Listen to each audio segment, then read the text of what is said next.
24 मार्च है, 2024 का दिन है। आज के इतिहास पर नजर डालेंगे। 2020 ये समय था जी महामारी का। हाँ बिल्कुल, 4 साल पहले का अगर आपको याद हो तो आज के दिन, आज शाम को प्रधानमंत्री नरेंद्र मोदी आए थे टीवी पर जी, और उन्होंने देश को एक तरह से संबोधित किया और वो चीज़ कही थी कि मुझे आपके 3 हफ्ते चाहिए। हाँ, लॉकडाउन लगाने की बात की थी, फर्स्ट लॉकडाउन, जो कि आज घोषणा हुई थी 24 मार्च को और शुरू हुआ था वो 25 मार्च से। फिर वो चीज़ें कैसे चलती गई थी हमें अभी तक की याद है राधेश।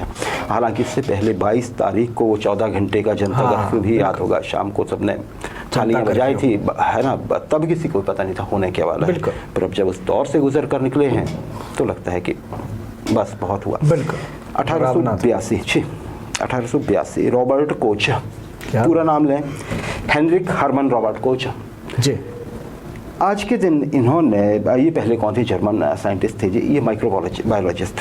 अब मैं बताता हूँ, आज के दिन इन्होंने एक खोज जो थी वो दुनिया के सामने रखी। हाँ।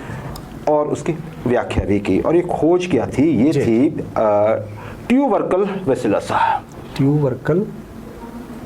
ट्यूबरकल बैसिलस की खोज की आज इन्होंने और उसे दुनिया के सामने रखा। ये क्या है जी, ये पैथोजेनिक एक बैक्टीरिया है, ऐसे बैक्टीरिया जो माइक्रोजर्म्स जिन्हें आप कह सकते हैं, जो नंगी आंखों से दिखाई नहीं देते हैं। इसी कारण जो इसे, ये कौन से, ये है क्या, ये टीबी फैलाने वाला एक बैक्टीरिया है। तो इसी कारण जो है, इसी से इसका नाम पड़ा है टीबी, ट्यूबरक्लोसिस। तो आज के दिन, अच्छा जी, इसके साथ ही इन्होंने वो थ्योरी जो देते थे, एक थ्योरी थी जर्म थ्योरी, उससे भी इन्होंने एस्टेब्लिश कर दिया था कि जो बीमारियां होती हैं इंसान को, क्योंकि देखिए ये साइंस की शुरुआत का समय था एक तरह से, जो क्रमबद्ध आगे बढ़ रही थी शुरुआत से, मेरा मतलब वो है। जर्म थ्योरी में ये कहा जाता था कि ये जो आपके बीमारियां हैं शरीर में, ये छोटे ऐसे जीवों की वजह से भी होती है जिन्हें हम देख नहीं पाते हैं। ये इन्होंने सिर्फ यही नहीं किया था, इन्होंने एंथ्रेक्स, जो कि बहुत बड़ी एक बीमारी होती है, पशुओं में, कैटल में होती है, ये ज़्यादातर इंसानों में भी आ जाती है, इसकी भी इन्होंने खोज की थी। और कॉलेरा फैलाने वाले पैथोजन भी ढूंढे थे, किस चीज़ से फैलते हैं, उनमें से कुछ इन्होंने शुरुआत में सबसे पहले, इसीलिए 1905 में मेडिसिन के लिए नोबेल प्राइज़ मिला था। क्या बात। हेनरिक हरमन रॉबर्ट कोच, आप रॉबर्ट कोच ही याद रख सकते हैं। 1944 रॉयल एयरफोर्स, हम जानते हैं इंग्लैंड की जो एयरफोर्स है उसे रॉयल एयरफोर्स कहा जाता है। इसके एक जे रियर गनर थे। 1944 की बात है, वर्ल्ड वॉर सेकेंड चला हुआ था। निकोलस एल्केमेड उनका नाम था। रियर गनर मतलब उस समय पे क्या था, बॉम्बर्स जो होते थे वो इतने बड़े नहीं थे, इंडिया के पास नहीं है, हम नहीं रखते, हमें ज़रूरत ही नहीं है, बड़े बड़े कई देशों के पास थे। शुरू में वो क्या होता है, बॉम्ब्स को लोड करते हैं जहाज़ों में, हैवी लिफ्ट प्लेन होते हैं, ऊपर जाके फ्री फॉलो बॉम्ब का करते थे।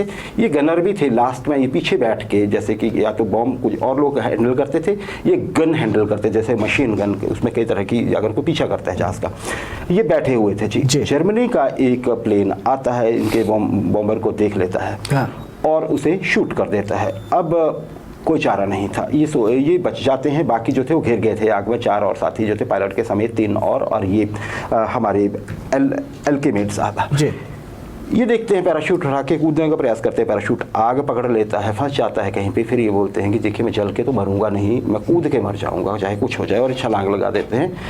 बॉम्बर होता है 18,000 फीट की हाइट पर, दैट इज 5,490 मीटर की हाइट पर, 5.5 किलोमीटर की हाइट पर प्रिसाइसली अगर आप कहें तो। वहां से कूद जाते हैं, लेकिन थोड़ी देर बाद एक अचंभा होता है कि इन्हें खरोच तक नहीं आती है, थोड़ी सी टांग में मोच आ गई होती है इनको। होता क्या है जी, ये पहले जो चीड़ के पेड़ थे उनकी पतली और नई टहनियों से टकराते हुए नीचे आते हैं। और नीचे ताज़ा बर्फ गिरी हुई थी, उसके ढेर लगे हुए थे उससे पहले, और नरम बर्फ के गिरते हैं। अच्छा, इतनी देर में क्या होता है कि क्योंकि जो नीचे उनकी हिटलर की फौज थी वो देख रही थी, उसके स्पेशल फोर्सेज जो कमांडो आते हैं उनको घेर लेते हैं, इन्हें पकड़ लेते हैं कि अच्छा ये बताइए कि आप कौन हो। वो देख नहीं रही थी हादसा, लेकिन इसके हत्थे चढ़ जाते हैं क्योंकि आप दुश्मन की टेरिटरी के बीचों बीच गिरे थे, जर्मनी के आसमान से, बर्लिन से हमला करके लौट रहे थे। पहले इनकी बात पे यकीन नहीं होता है, लेकिन फिर जो चीज़ें कहते हैं तस्दीक करने के लिए उस प्लेन को ढूंढा जाता है, उस बॉम्बर को जो रॉयल एयरफोर्स का गिरा, उसमें 4 लाशें मिलती हैं और वो एक जला हुआ पैराशूट भी जो इनका था, जो उन्होंने पहले ही बताया था कि ऐसे फंसे। इन्हें जर्मन फौज की ओर से एक सर्टिफिकेट दिया जाता है, हालांकि POW इनको बनाया जाता है, प्रिजनर ऑफ वॉर, ये रहते हैं उनकी जेल में युद्धबंदी बनकर, लेकिन इनकी वहाँ पे बहुत हीरो के जैसी एक वो थी। और 1945 में जब युद्ध खत्म हुआ था तब तो खैर ये पहुँच गए थे देश जाकर। तो ये जी आज का इतिहास।